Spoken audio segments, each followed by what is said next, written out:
Learn how to make sourdough bagels and customize them to any flavor you like. You'll need 100 grams of active sourdough starter, 260 grams of water, 40 grams of honey, 12 grams of salt. Mix together well until it's fully combined. Add 500 grams of bread flour.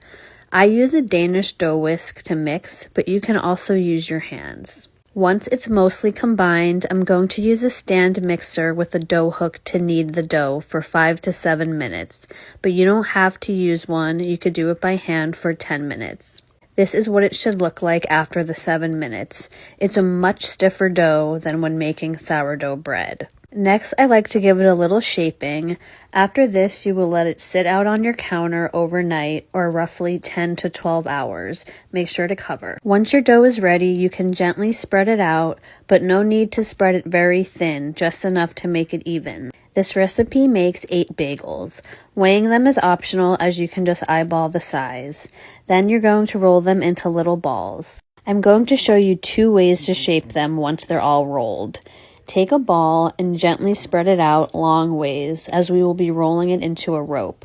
Just think of it as playing with Play-Doh. Then fold one side down and fold the other half onto it.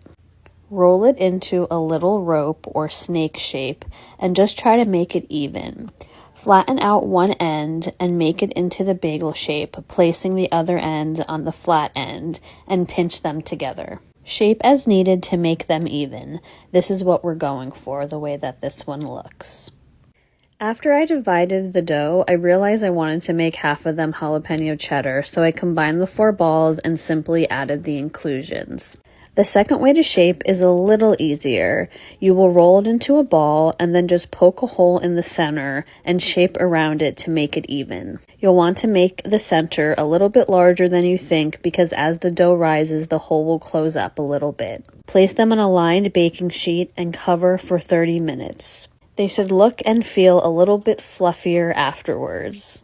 Then you're going to fill a large pot with water and 1 tablespoon of honey. Whisk to blend them together. Bring the water to a low boil.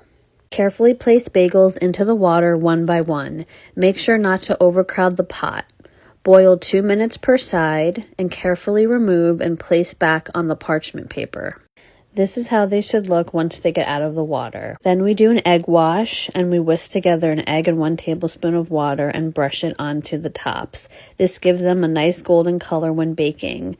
Then we're going to add our toppings. I used everything bagel seasoning for half and then jalapeno cheddar for the other half. I like to remove them from the pan and wipe it down and add a fresh piece of parchment paper. Place the bagels back on and bake at 400 degrees for 30 to 35 minutes. This is how they should look, nice and golden and crispy. This is a fun recipe because you could always use it as a base and add in whatever flavors and inclusions you like. And this is how they look on the inside.